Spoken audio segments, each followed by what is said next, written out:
สบายดีทุกคน มื้อนี้เอาภาพบรรยากาศลิ้นตาดนูนมาให้เบิ่งเด้อ อันนี้ตาดนูนเด้อทุกคน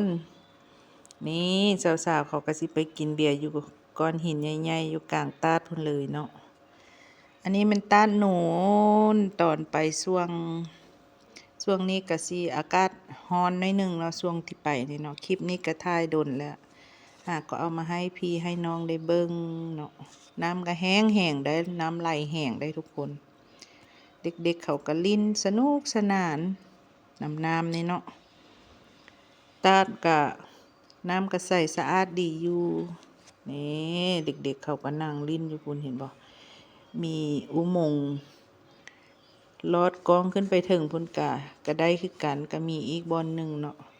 อันนี้ต้านนูนอันนี้นะต้านนูน2บ่ตัวนี้นะเพราะว่าค่อยก็ไปครั้งแรกเนาะเด็กๆเขาก็ลิ้นน้ำมื้อนี้ค่อยบ่ได้ลงค่อยบ่ได้เอาชุดไปเปลี่ยนแล้วก็บ่กล้าลงหั่นนะแบบย่านแพ้น้ำหั่นน่ะเนาะเฮาเป็นคนแพ้ง่ายหั่นนะบางเทื่อน้ำมันก็เบิ่งก็สิคือสะอาดอยู่แต่ว่าบ้านเฮาลงไประยะมันแพ้หั่นนะก็เลยบ่ได้ลงเนาะมีแต่ถ่ายภาพบรรยากาศมาให้ทุกคนเบิ่ง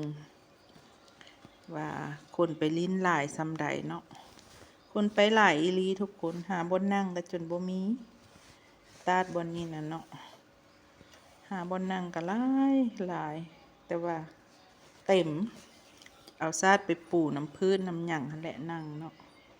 ลูกสาวเพิ่นก็อยากไปลิ้นน้ำหมู่อยู่นู่นกองพุ่นเนาะแต่ว่าลาวหั่นบ่เคยไป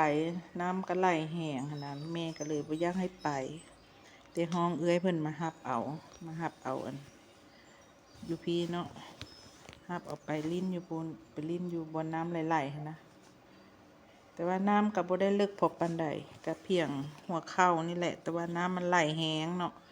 เด็กๆที่ว่าบ่แข็งแห้งอีหยังเฮาก็บ่กล้าให้ไปย้านล้มลงหั่น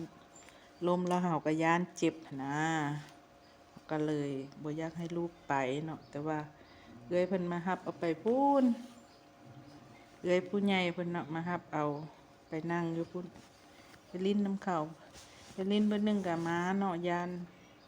ไหลย้านลมหั่นน่ะเอาตั้งสติบ่ได้คือเด็กน้อยสิมันน้ำแห้งสิไหลหัวฟาดลงหันเจ็บได้คนก็มาลิ้นมาเที่ยวเนาะมากินข้าวกินอีหยังอยู่แคมป์ตาดนี่ก็หลายมาหลายอีหลีได้เดี๋ยวสิถ่ายลงไปลุ่มๆบรรยากาศนี่ให้เบิ่งเนาะเด้คนหลายนี่ลุ่มลงไปเนาะจะมีนูน1นูน2นูน3ไปจังซี่ได้กับเจ้าอันมาลิ้นเนาะอันนี้ก็เป็นอีกภาพบรรยากาศหนึ่งเนาะที่เอามาให้ทุกคนได้เบิ่งว่าแหล่งท่องเที่ยวในนครหลวงเวียงจันทน์เฮากะมีบ่อนลิ้นมีบ่อนเที่ยวหลายอยู่ก็เป็นตาไปลิ้นไปหยังอยู่เนาะแต่ว่าคนไปหลายมันบ่มีบ่อนนั่งกันไปหลาย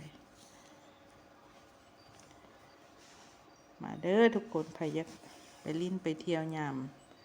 น้ำตกตาดเนาะคนไปหลายกำลังกวักเอาลูกขึ้นมายันล้มกำลังเอิ้นลูกเนาะกลับคืน